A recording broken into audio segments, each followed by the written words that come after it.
As pesquisas que eu tenho desenvolvido no momento são um pouco fruto da minha tese de doutorado que eu defendi em 2015 na Universidade Federal de Juiz de Fora, no programa de pós-graduação em História. Eu trabalhei com a Assembleia Nacional Constituinte como, principalmente o artigo 216 foi construído, né, o artigo que define o que é patrimônio. E eu trouxe isso para o âmbito estadual em Goiás, né, onde eu leciono, na Universidade Federal de Goiás. Quais os atores estão envolvidos, né? Essa pesquisa está em andamento, mas quais atores sociais, políticos se envolveram nos debates em torno do patrimônio cultural dentro da Assembleia Estadual Constituinte. E não há nenhuma conclusão ainda, mas acredito que alguns indícios já me permitem dizer que os mesmos embates que eu encontrei na Constituinte Federal estão presentes na estadual, como principalmente a disputa de terra via patrimônio cultural.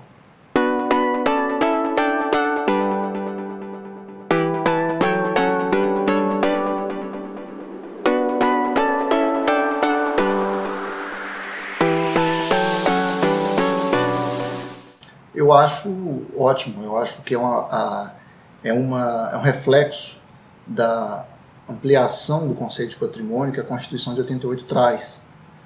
Deixa de ser aquele olhar mais restrito para o que é artístico, arquitetônico, para se transformar em algo cultural, né, que vai além do histórico e do artístico, do arquitetônico e dessas atribuições de valor já feitas desde 1937. O olhar antropológico da cultura e a consequente definição do que é patrimônio a partir da antropologia engloba uma diversidade que até então baseava-se só na pedra e cal e traz à tona sujeitos, novos protagonistas que estavam até então à margem do discurso sobre o patrimônio ou sobre o que é patrimônio, como, por exemplo, a cultura indígena ou as culturas indígenas, os sítios quilombolas, a tradição ou as tradições dos imigrantes que formaram parte do território brasileiro, etc.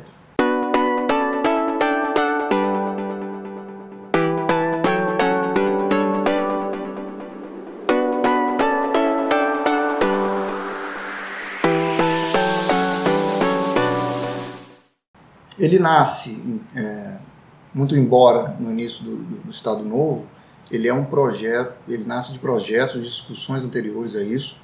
Se ele não tivesse uma carga democrática, ele não teria sido recepcionado pela Constituição.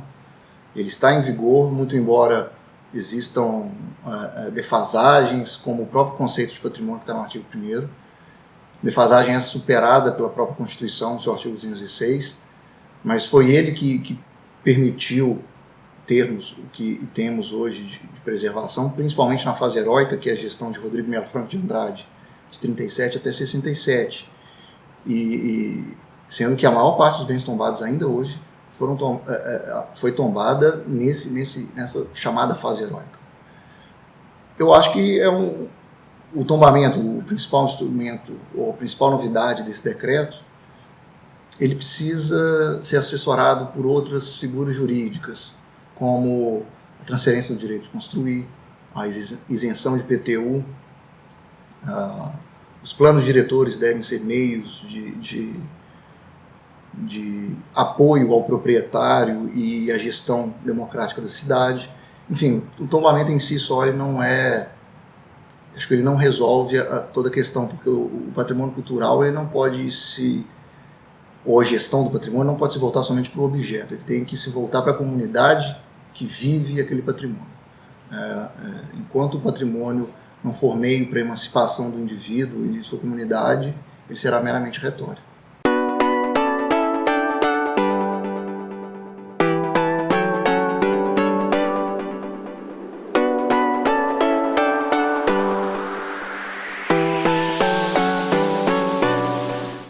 Primeiro, as agências devem abrir espaço para isso. O IPHAN, a Unesco, os órgãos estaduais, municipais, em suas ações de preservação, devem obrigatoriamente ouvir a comunidade. É a comunidade que diz o que é patrimônio, não o técnico. O técnico ampara essa comunidade. Eu sou contra os posicionamentos que dizem, por vezes, que a comunidade talvez não reconheça o que é patrimônio, não saiba. Pode não saber os aspectos técnicos de um patrimônio, mas se a comunidade não estiver envolvida, esse patrimônio não é legítimo. Não adianta haver essa imposição vertical de cima para baixo. Né? O Aloysio Magalhães falou isso há cerca de 40 anos. Né? E a atuação de conselhos municipais deve ser preponderante, o envolvimento da comunidade em oficinas, por exemplo, de restauro, promovidas pelo órgão que vai intervir na propriedade, é importante. Enfim, é preciso que essa coparticipação entre Estado e comunidade seja plena, sob o risco de deslegitimar a própria ação em torno e para o patrimônio cultural.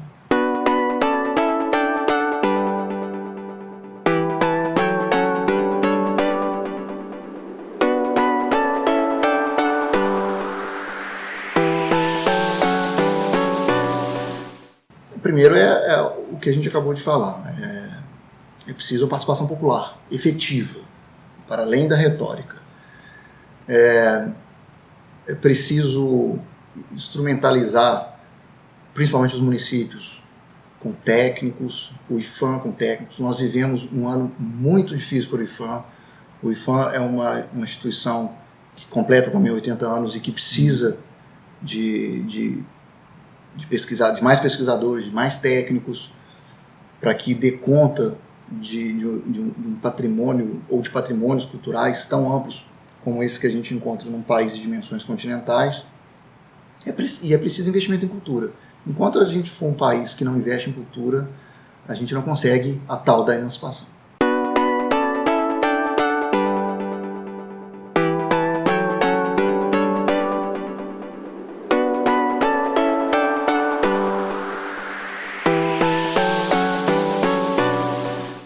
É o grande desafio que a gente vive hoje. Enquanto não houver uma gestão colaborativa entre os entes federativos, porque nós temos diversos bens culturais, principalmente nos materiais, que são protegidos na esfera federal e na esfera estadual, ou na esfera estadual, federal e municipal, etc. São vários exemplos, mas que se não houver diálogo e uma coparticipação, uma colaboração entre esses entes, eu acho que o tiro pode sair pela culatra. Um exemplo é Mariana. Mariana é um município mineiro que tem um vasto acervo de bens protegidos pelo IPHAN e que agora passa a ter tombados vários desses bens na esfera municipal, muito para que o próprio município aumente sua pontuação na Lei Estadual de Semestre Cultural. E acaba gerando para o proprietário a dificuldade de gestão do seu próprio imóvel, que torna-se patrimônio, ao ter que lidar com dois entes federativos num momento em que ele precisa intervir na estrutura da edificação. Se esses dois entes federativos, município de Mariana e governo federal, não tiveram uma gestão coparticipativa, é o indivíduo que vai sofrer com isso. Então seria mais um ônus para o proprietário, um ônus indevido, que acabaria atrapalhando na gestão do próprio patrimônio e na preservação e na proteção desse mesmo patrimônio.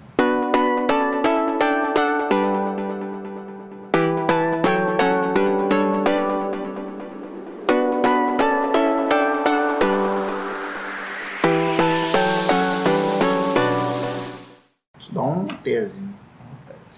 Mas eu acho que seria uma forma de promover a dignidade da pessoa humana. E falando de dignidade da pessoa humana, sem esvaziar esse conceito, né, que é muito vulgarizado.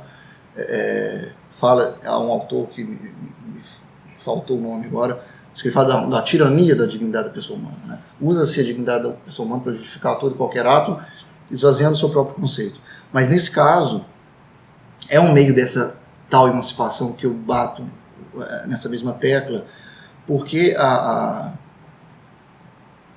as manifestações culturais que são englobadas nessa categoria de patrimônio material, geralmente são expressões culturais de grupos marginalizados até então das políticas públicas via cultura. Se pensarmos aqui nas paneleiras de goiabeiras, nos hinos do Ayapi, na viola de coxo, no Círio de Nazaré, no frevo, são expressões culturais que não estavam no centro de discussão até o Decreto 3551 de 2000, que regulamenta o registro previsto pela Constituição de 88. Então, a gente torna a cultura efetivamente mais plural, mais diversificada, mais inclusiva, efetivando o que a Carta Constitucional prevê sobre direitos culturais. Claro que há muito a avançar ainda, mas a inserção desses bens, seja ofícios, saberes, lugares, modos de expressão, etc., desde 2000, esses reconhecimentos democratizaram mais a efetivação dos direitos culturais.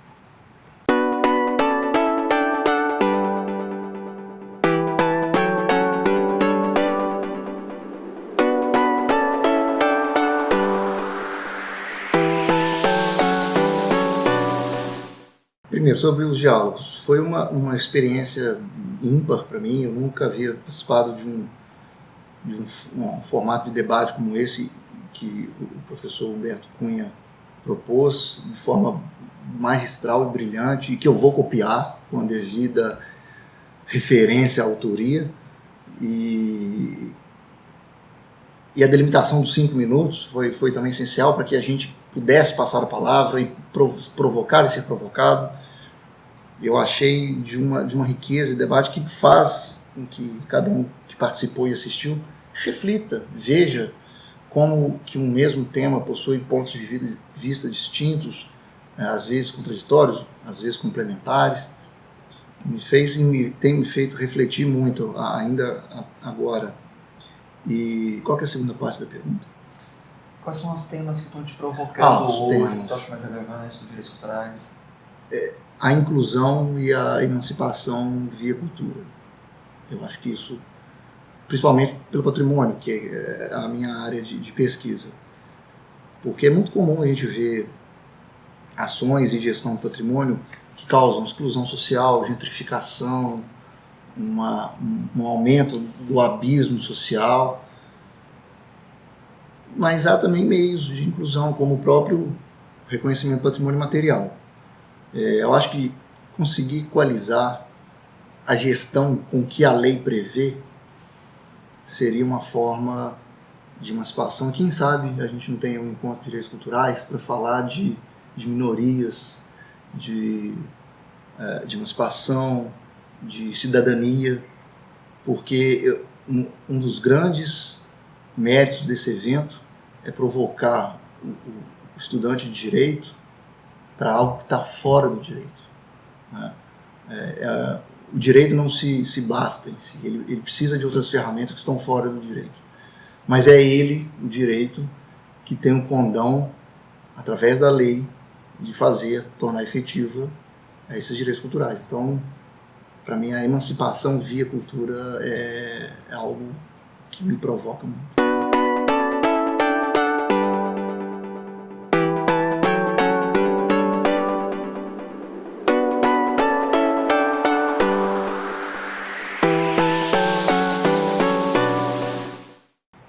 Meu pai nasceu em Fortaleza. Meu pai nasceu em Fortaleza, meu avô era militar e estava por aqui quando ele nasceu, mas ele era muito... e saiu daqui ainda bebê. Mas eu cresci em minha casa ouvindo falar de Fortaleza.